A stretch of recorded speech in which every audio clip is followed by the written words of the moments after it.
장마에 이은 폭염, 열대야로 잠 못 이루는 밤들이 며칠 이어졌습니다.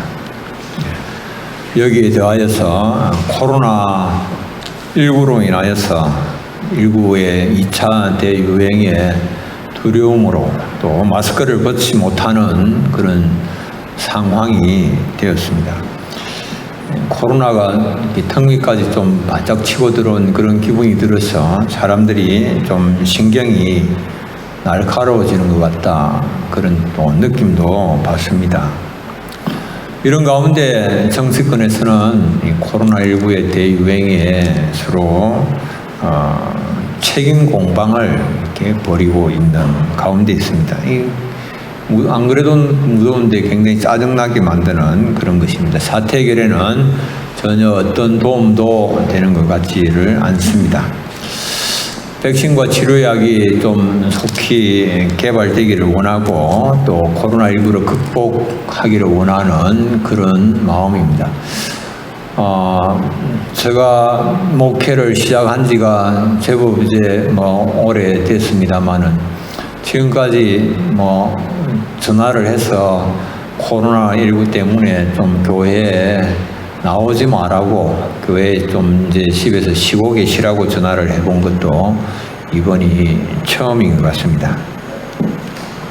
이 코로나19를 극복하기 위해서는 우리가 그것의 실체를 누구보다도 더 잘 아는 것, 이 실체를 잘 알아야 되고, 우리가 실체를 잘 알지 못한다면 실체를 잘 아는 코로나19 바이러스의 전문가들의 말에 귀를 기울이는 것이 맞는 것 같습니다. 우리가 이거 지난 7개월 동안 경험으로 터득한 그런 사실입니다. 행정가나 정치가들은 인기 영합적인 그런 발언들을 합니다. 표를 의식한 조치를 취하려 하기 때문에 그들의 말이 아니고 전문가들의 말에 귀를 기울여야 됩니다. 근데 우리가 지나고 나서 늘 그렇게 말을 하고 또 아쉽게 후회를 하는 그런 겁니다. 이번 8월 휴가철을 맞아서도 역시 좀 그런 경향이 있었습니다. 이 지자체들은 경기와 소비 진작을 위해서 또 외식과 공연 쿠폰 이런 것들을 발행을 했습니다. 사람들의 이 경계 심리를 느슨하게 만드는 그런 역할을 한 거죠. 근데 그때 전문가들은 집에서 좀 조용히 머무르면서 휴가를 보내는 것이 좋겠다라고 조언을 했습니다. 그렇게 방향 제시를 했습니다. 이번에 또 이어지는 대규모 집회를 앞두고도 전문가들은 2차 팬데믹에 또 이렇게 이 위험을 경고를 했습니다. 역시 또 지나고 보면 좀 전문가들의 말을 들었어야 하는 것이 아니었는가라고 하는 그런 또 아쉬움을 갖게 되는 거죠. 이 소 잃고 외양간 고치는 식으로 계속해서 우리가 아쉬운 후회를 하게 됩니다. 여러분들, 이 바벨론에 포로로 잡혀간 유대인들이 절망적인 상황에 처했습니다. 그런데 그 절망적인 상황을 어떻게 극복해 나갈 수가 있을 것인가 라고 하는 겁니다. 에스겔 선지자의 말에 귀를 기울여야 됩니다. 에스겔 선지자가 누구입니까? 에스겔 선지자는 제사장으로서 바벨론의 포로로 잡혀간 사람이었습니다. 그리고 그곳에서 이 바벨론에서 하나님께로부터 부름을 받았습니다. 선지자로서 부름을 받은 것입니다. 그리고는 이제 아직까지 예루살렘이 무너지기 전에 이 바벨론의 포로로 잡혀갔고, 그리고 그렇기 때문에 누구보다도 바벨론 포로 생활의 현실을 잘 알고 있는 사람이 바로 에스겔 선지자였습니다. 포로 생활이 얼마나 고통스러운지 그 현실을 누구보다 더 잘 알고 있습니다. 유대인들이 포로에서 자기들의 조국으로 복귀하는 것, 귀환하는 것을 얼마나 갈망하고 있는가라고 하는 것도 누구보다도 잘 알고 있습니다. 포로의 생활의 아픔을 누구보다 공감할 수 있는 사람이 바로 이 에스겔 선지자입니다. 그래서 이 회복을 위해서는 자기들의 사정과 상황과 형편을 누구보다도 더 잘 알고 있는 에스겔 선지자를 통해서 하나님께서 주시는 그 말씀에, 그 음성에 귀를 기울여야만 하는 겁니다. 하나님께서 에스겔 선지자를 통해서 이스라엘 백성들에게 주시는 말씀이 무엇입니까? 첫 번째로는 이스라엘이 지금 절망적인 상태에 처했다라고 하는 것입니다. 하나님은 에스겔 선지자를 환상 중에 한 골짜기로 인도하셨습니다. 그곳에는 보니까 바짝 마른 뼈들이 그 골짜기에 가득 널려 있었습니다. 물기가 완전히 빠진 바짝 마른 뼈들이었습니다. 그래서 그것이 바짝 말라있기 때문에 만지기만 만졌다 하면은 그냥 가루가 될 것 같은 그런 뼈들이었습니다. 그런데 에스겔 선지자가 하나님의 말씀을 대언을 하니까 그 바짝 마른 뼈들이 살아나고 힘이 큰 군대를 형성을 하게 됩니다. 여러분들 이게 무엇을 말씀을 하는 걸까요? 이 뼈들은 이스라엘 족속들의 상태를 말씀을 해주고 있는 것입니다. 이 마른 뼈들은 이스라엘 백성들의 절망적인 상태를 말하는 겁니다. 절망적인 상태입니다. 그래서 그들은 스스로도 자신들을 돌아보면서 소망이 없어졌고 다 멸절되었다라고 진단을 합니다. 오늘 우리가 읽은 에스겔 37장 11절에는 또 내게 이르시되 인자야 이 뼈들은 이스라엘 온 족속이라 그들이 이르기를 우리의 뼈들이 말랐고 우리의 소망이 없어졌으니 우리는 다 멸절되었다 하느니라. 우리 뼈들이 다 말랐고 소망이 다 없어졌고 다 멸절된 겁니다. 왜 이런 일들이 일어났습니까? 왜 이스라엘 백성들이 다 소망이 없어져 버렸고 왜 다 멸절된 이런 상태까지 빠지게 되었을까요? 그것은 그들이 하나님께 불순종했고 거역했고 우상 숭배했고 하나님의 진노에도 불구하고 그들이 돌아서지 아니하였기 때문에 그들은 마침내 바빌론의 포로로 잡혀갔습니다. 이제 바벨론의 포로로 잡혀가서 5년여 시간을 지났습니다. 포로 생활하면서 그러면서도 이스라엘 백성들은 이제는 곧 고국으로 돌아가게 될 것이다 라고 생각을 했습니다. 그래서 하나님께서 에레미야 선지자를 통하여서 말씀을 하십니다. 무슨 말씀을 하시는가 하니까 너희들이 이제 바벨론에다가 집을 짓고 텃밭을 만들고 시집가고 장가가고 그리고 그 바벨론을 위하여서 그 바벨론 땅의 평안을 위하여서 기도하라. 왜? 그 땅에서 앞으로 70년을 머물러야 할 것이고 그리고 그 땅에서 머무르는 시간을 통하여서 하나님 앞에서 연단을 받음으로 인하여서 내가 너희들을 세우게 될 것이다. 하나님께 그렇게 이제 에레미야 선지자를 통하여서 말씀을 하시지만 그러나 이스라엘 백성들은 그 말씀을 들으려고 하지 않습니다. 거역을 합니다. 어떻게 하든 그들은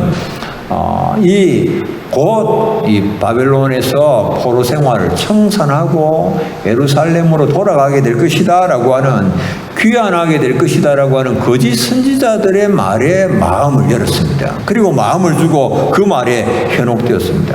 그런데 그들이 이 거짓 선지자들의 말을 듣고 희망을 가졌던 그 모든 희망들이 다 사라져버리는 일이 발생하고 말았습니다.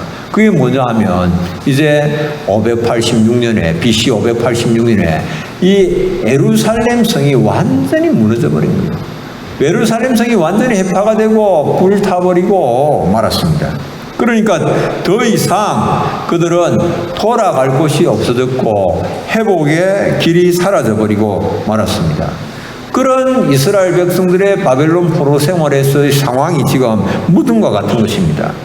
회복을 위한 그 어떤 일도 할 수가 없는 상태입니다.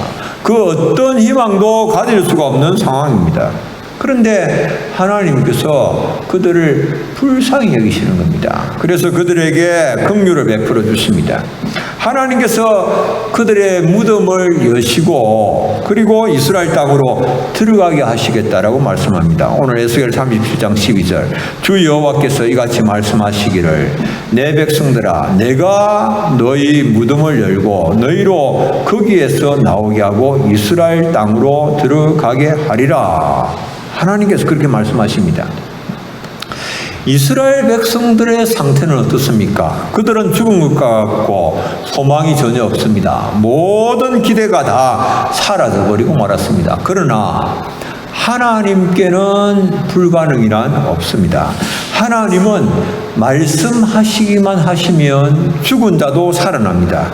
죽은 자의 생명도 말씀으로 소환하실 수 있는 분이 하나님이십니다. 하나님은 자기 백성들을 회복시킬 수 있는 무수히 많은 수단과 무수히 많은 방법을 가지고 계시고 그 방법들을 사용하실 수 있는 분이 하나님이십니다. 왕들과 통치자들의 마음도 하나님의 장중에 있습니다.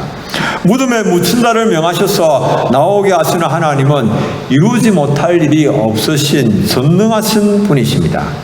그분은 우리의 모든 환경을 회복시킬 수 있는 무한한 능력을 가지고 계신 분이십니다. 못 고칠 질병이 전혀 없으신 분이십니다.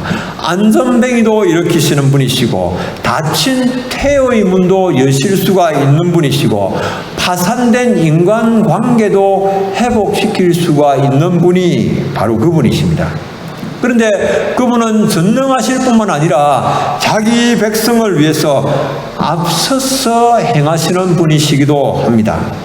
이스라엘 백성들에게 가나안 땅을 약속을 하시고 하나님은 이스라엘 백성들로 하여금 홀로 가나안 땅으로 들어가게 하지 아니하셨습니다.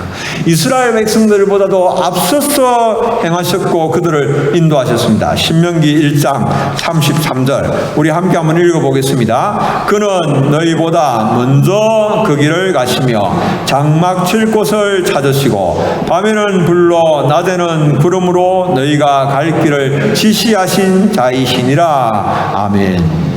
전능하신 하나님은 친히 이스라엘 백성들을 위하여서 일하시고 역사하시는 분이십니다. 앞서서 일하시고 그들이 장막 칠 곳을 찾으시고 그들의 모든 필요들을 준비하시는 하나님이십니다.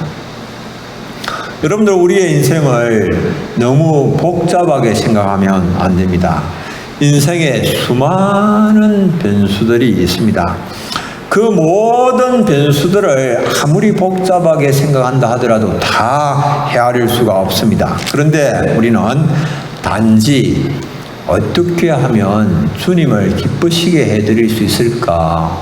마음 중심이 주님을 기쁘시게 해드리는 것을 생각을 하면서 그런 삶을 살면은 주님께서 우리보다도 앞서서 행하시고 그리고 우리를 가장 좋은 길로 인도하시는 겁니다.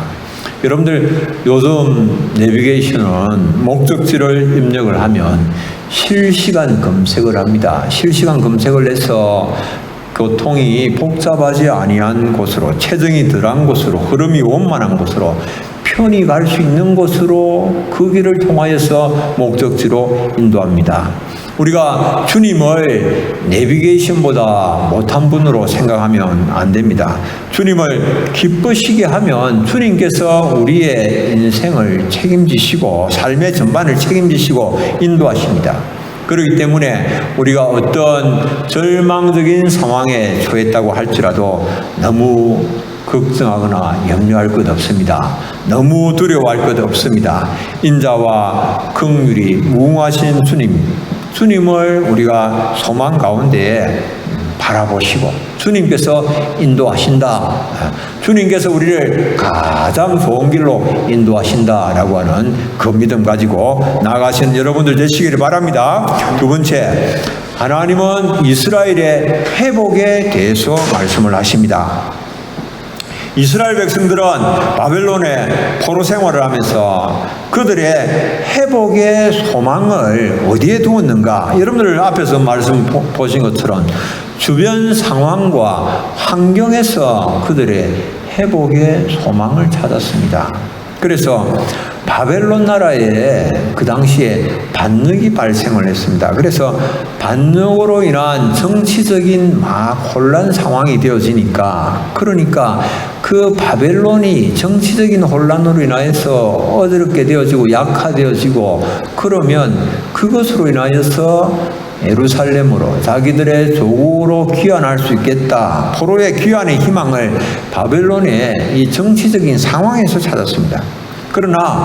그런데 이제 들려오는 소식이 예루살렘이 완전히 멸망했다라고 하는 겁니다. 예루살렘이 완전히 불타버렸다라고 하는 겁니다. 그 멸망 소식을 듣는 순간에 모든 희망이 다 꺾여지고 말았습니다. 돌아갈 곳이 없어지고 만 거죠. 그러니까 이제는 희망이 없는 상황이 되었습니다. 그런데 만약 그들이 전능하신 하나님으로 그들의 소망을 삼았더라면 예루살렘이 소실되고 예루살렘이 멸망하였다고 할지라도 그들의 소망이 없어지지 않는 거죠. 왜? 그 소망을 하나님께 두고 있었기 때문에 그런 겁니다. 전능하신 하나님이 어떤 분입니까? 전능하신 하나님은 사막에라도 강을 내실 수가 있는 하나님 아니십니까? 바다에도 길을 내시는 분이 하나님 아니십니까? 그분은 애굽의 종되었던 이스라엘 백성들을 그들을 구원해 내시고 그들에게 가나안 땅으로 인도해 드리신 분이 하나님 아니십니까? 이 하나님을 알고 이 하나님을 경험하지 못한 채 그들이 만약에 포로에서 귀환한다고 할지라도 하나님 되심을 알지 못한 채 포로에서 귀환하는 일이 있다고 하더라도 그것은 축복이 아니고 엄청난 고통이고 눈물이고 한숨이 되는 겁니다. 이스라엘 백성들은 먼저 이 바벨론에 거하면서 이 하나님을 경험을 해야 되는 겁니다. 하나님이 어떤 분이신가라고 하는 것을 알아야만 하는 거죠. 그들의 고향으로 돌아가는 길은 결코 평탄한 길이 아닙니다. 여정에 수없이 많은 어려움을 각오해야만 하는 길입니다. 포로 귀환 후는 어떻습니까? 포로 귀환 후에 그들이 무너진 예루살렘 성을 재건을 해야 되는 거 아닙니까? 성전도 재건을 해야 되고 성벽 재건을 해야 되고 얼마나 무거운 그런 고역이 그들을 기다리고 있습니까? 얼마나 무거운 짐을 그들이 져야 됩니까?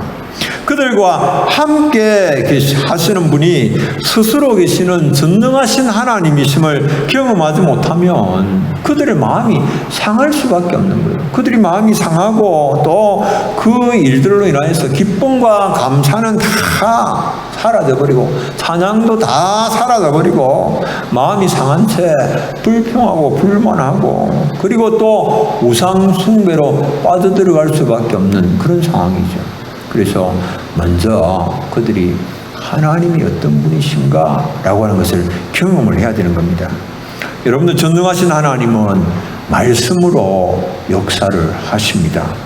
에스겔 선지자에게 너희 마른 뼈들아 여호와의 말씀을 들을지어다 외치라고 하셨습니다. 그래서 에스겔 선지자가 너희 위에 힘줄을 두고 살을 입히고 가죽으로 덮고 너희 속에 생기를 넣으리니 너희가 살아나리라.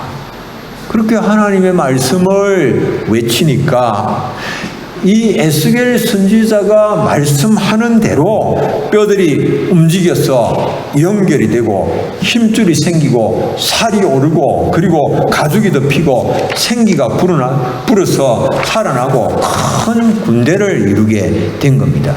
여러분들 하나님의 말씀은 능치 못함이 없습니다. 하나님의 말씀을 들으면 마른 뼈들이 소생하는 역사가 일어납니다. 오늘 우리가 하나님의 말씀을 듣게 되어지면 그러면 하나님께서 이스라엘 백성들에게 하신 이 말씀, 내 백성들아 내가 너희 무덤을 열고 너희로 거기에서 나오게 하고 이스라엘 땅으로 들어가게 하리라고 하신 이 말씀이 오늘 우리의 삶의 현장에서 실현이 되는 겁니다. 내가 하나님의 말씀을 믿음으로 들으면 그 말씀이 오늘 나의 삶의 현장에서 실현이 되는 것입니다. 오늘 우리의 정치 상황은 참 갑갑하고 답답합니다. 사람들의 마음을 시원하게 해주지 못하고 있습니다. 정치로 인하여서 끝없는 갈등이 양산이 되고 있습니다. 이 갈등이 해결되리라고 하는 희망을 보기가 어렵습니다. 오늘 영적으로는 어떻습니까? 우리가 영적으로 건강하지 못합니다. 신앙생활이 물질적인 풍요와 형통을 이게 중점적으로 추구하는 값싼 은혜를 중심으로 변질된 그런 모습을 보게 됩니다. 오늘 우리의 신앙생활이 그렇습니다.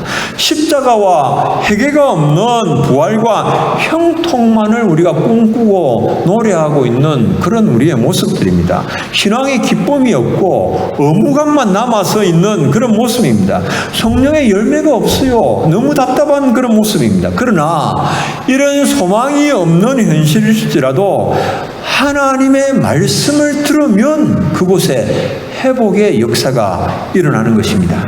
진정한 회복에는 반드시 영적 각성이 동반이 됩니다. 진정한 회복에는 정치적으로 포로에서 귀환하고 이스라엘 민족의 재건을 이루는 그곳으로 거치는 것이 아니라 진정한 회복이 이루어지는 그곳에는 엄청난 도덕적, 영적 재건과 부흥이 일어나는 것입니다. 오늘 말씀 14절에 내 영을 너희 속에 두어 너희가 살아나게 하고, 내 영을 너희 속에 두어 너희가 살아나게 하고, 여러분들 이게 진정한 회복이라고 하는 것이 하나님의 영으로 인하여서 일어나는 일입니다. 하나님의 영이 역사하실 때에, 성령께서 역사하실 때에 완악하고 패역한 심령, 하나님의 말씀을 거역하고 불순종하는 일이 습관이 되어 있는 자들에게 놀라운 변화가 일어나는 겁니다. 여러분들 우리가 겉으로 회복되었다. 여러분들 우리 속에는 아무런 변화가 일어나지 않았어요.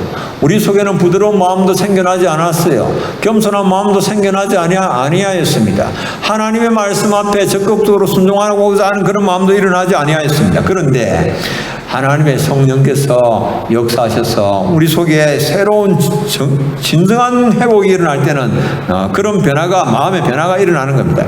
에스겔 36장 26절로 27절 우리 함께 한번 읽어보겠습니다. 또 새 영을 너희 속에 두고 새 마음을 너희에게 주되 너희 육신에서 굳은 마음을 제거하고 부드러운 마음을 줄 것이며 또 내 신을 너희 속에 두어 너희로 내 율례를 행하게 하리니 너희가 내 규례를 지켜 행할지라. 아멘. 여러분들, 자, 이 말씀을 잘 한번 보십시오. 새 영, 새 마음을 하나님께서 주셨어. 주심으로 인하여서 우리 속에 굳은 마음이 제거되고 부드러운 마음을 갖게 됨으로 인하여서, 그래서 우리가 하나님의 율례와 규례를 사랑하고 지키게 되는 이런 일이 일어나는 거예요. 하나님께서 이 일을 하시는 거죠. 단순히 정치적인, 민족적인, 영토적인 그런 회복이 아닙니다. 영적인 재건이 일어나게 되고 과거와 비교할 수 없는 엄청난 변화가 일어납니다. 하나님의 말씀을 좋아라고 하고 그 말씀을 붙잡고 그 말씀을 지켜 행하고 말씀대로 막 살려고 애를 쓰게 되는 그런 일이 일어나는 겁니다. 이 시대에, 우리가 살고 있는 이 시대에 어떻습니까? 정말 예전에 경험해 보지 못한 그런 급격한 이 삶의 환경의 변화를 지금 우리가 경험을 하고 있습니다. 언제 우리가 이랬던 적이, 저도 60평생을 지나면서 이랬던 적은 한 번도 없습니다. 코로나19로 인하여서 생활 패턴의 변화가 급격하게 진행이 되었습니다. 지금까지 한 번도 경험해 보지 못한 그런 속도로 삶의 전환이 이루어지고 있습니다. 예배에 있어서 비대면, 여러분들 지금까지 상상을 해보지 못한 일이었습니다. 마스크 예배, 또 연주로 찬송을 대체하는 예배, 이런 걸 요구받고 있고, 또 우리가 정말 코로나가 이렇게 유행하는 이런 것들을 막기 위해서 우리가 이런 일들을 협력을 하고 있는 것입니다. 예전에 누리던 무한대의 예배의 자유를 생각을 하면서 우리는 회복을 위하여서 코로나19의 백신 그리고 치료약이 속히 개발이 되어야 되겠다라고 이렇게 입을 모으고 있습니다. 그런데 여러분들 한번 생각을 해보십시오. 과연 하나님과의 온전한 관계의 회복이 없이 새 마음 새 영이 우리 속에 일어나지 아니하고 하나님의 율법, 하나님 말씀, 규례를 사랑함이 없이 치료약과 백신의 개발로 인하여서 코로나19의 모든 묶임에서 자유하게 된다면 과연 그 결과는 만족스러운 것일까요? 여러분들 만족스럽겠습니까? 그렇게 되면 요한복음 5장에는 예루살렘 양문 곁에 베데스다 목가에 수많은 병자들이 누워있는 그런 현장을 보여주고 있습니다. 수많은 병자들이 그 양문 곁 베데스다 목가에 누워 있습니다. 천사가 내려와서 물을 움직이게 되는데 움직인 후에 먼저 들어가는 사람은 어떤 병에 걸렸든지 치유를 받습니다. 고침을 받습니다. 그래서 그 치유의 희망을 가지고 수많은 불치병 환자들이 그 베데스다 목가에 누워 있습니다. 그 중에 한 38년 된 병자가 있었습니다. 그의 병이 오래되었습니다. 그를 못에 넣어두는 사람이 없습니다. 치료의 희망을 전혀 찾아볼 수가 없는 상태였습니다. 그런데 그 소망 없이 누워있는 그 38년 된 병자를 주님께서 보시고 고쳐주셨습니다. 그런데 여러분들 육체적으로는 그 병에서 고침을 받았지만은 그러나 성경은 그가 예수님을 전혀 알지 못하더라라고 말씀합니다. 여러분들 육체적으로 고침을 받았다고 할지라도 예수님을 전혀 알지 못하면 그건 축복이 아닙니다. 육체적으로는 건강을 회복하였을지라도 예수님을 알지 못하고 영적으로 구원받지 못하고 하나님 자녀 되지 못하였다면 그 건강한 몸으로 다니면서 더 많은 죄를 짓는다면 그건 축복이 되지 못한다라고 하는 거죠. 그러나 예수님의 치유의 역사는 육신뿐만 아니라 영혼에도 일어나게 되어집니다. 그래서 38년 된 병자가 자신의 지병을 고침받고는 기도와 찬양의 집인 성전으로 들어갑니다. 그곳에서 하나님을 찬양하고 경배하고 그곳에서 주님을 만나게 되는 그런 일이 일어나는 겁니다. 여러분들 오늘 우리의 영혼의 각성이 없이 코로나19로부터 자유함을 누리게 된다면 그러면 우리는 코로나19를 통하여서 하나님께서 주시고자 하시는 교훈을 받지를 못하는 겁니다. 유익을 얻지를 못하는 겁니다. 백신과 치료약의 개발로 인하여서 육신적 제약으로부터의 회복은 참된 회복이 되지 못합니다. 우리가 주님과의 만남이 이루어져야 되고 주님과의 관계의 회복이 이루어져야만 하는 것입니다. 우리가 더 건강해지고 더 자유로워져서 영원한 하나님 나라를 바라보지 못하고 땅의 것에 마음을 빼앗기고 땅의 것을 더 많이 누리는 그것에만 온통 더 우리의 정신을 빼앗긴다면 그것은 결코 축복이지 못하다라고 하는 겁니다. 오늘 그리스도 밖에 있는 자들이 여러분들 다 자신들은 스스로 자유하다라고 생각할지 모릅니다. 그러나 참 자유가 없습니다. 여러분들 그리스도 밖에는 참 자유가 없습니다. 왜? 모두가 다 죄의 종노릇 하고 있기 때문에 그렇습니다. 저희 종로를 하고 있기 때문에 선을 행할 자유가 없습니다. 하나님을 기쁘시게 할 그런 자유도 없습니다. 하나님을 기쁘시게 하는 일에 있어서는 죽은 자와 같습니다.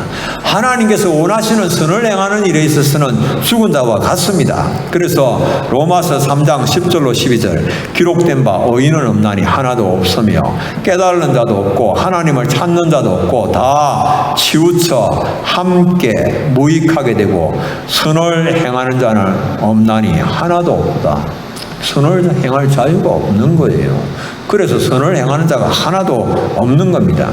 오늘 어떻습니까? 우리는 용서해야 된다라고 하는 사실을 알지만은 용서가 잘 안 되지요. 용서하지 못하고 미워하고 갈등한 채 살아가고 있지요. 사랑과 섬김 더 말할 것도 없습니다. 주님께서 우리에게 본을 보여주셨지만은 그런 일들은 우리하고 먼 것 같습니다. 주님은 우리에게 십자가 지고 가시면서 우리가 어떻게 살아야 될지, 내가 그리스도의 제자가 되고자 하는 자는 다 자기의 몫에 태인 십자가 지고 주님 따라가야 된다라고 하는 것을 말씀하시지만 우리가 그 일이 잘 되지 않는 거죠. 우리 속에 진정한 회복은 새 마음에서부터 시작됩니다. 새 마음, 새 영. 누가 주시는 것입니까? 하나님께서 주십니다. 내가 하고자 할 때에 우리에게는 참된 회복이 없고 참된 희망을 가질 수가 없습니다. 내가 또 내 영을 에스겔 37장 14절 내가 또 내 영을 너희 속에 두어 너희가 살아나게 하고, 이 정치적 답답한 상황을 극복하기 위해서 우리가 지향하는 복지국가를 이루는 일을 우리가 이루기 위해서, 남북이 하나 되는 이런 일들을 이루기 위하여서 우리의 마음에 변화가 일어나야 됩니다. 우리의 마음이 새로워져야만 하는 것입니다. 마지막 결론입니다. 이 민족의 회복과 우리의 삶의 회복은 하나님의 은혜로 이루어집니다. 회복의 역사를 위해서 주님의 말씀을 들어야 됩니다. 주님께서 무덤을 열고 거기에서 나오게 하시고 우리를 약속의 땅으로 인도하십니다. 무덤과 같은 상황을 여시는 분은 주님이십니다. 가나안 땅으로 우리를 인도하여 들이시는 분은 주님이십니다. 우리에게는 소망이 없지만은 오직 주님께 소망이 있습니다. 소망의 주님의 인도함을 따라서 나아가면 회복의 역사가 이루어집니다.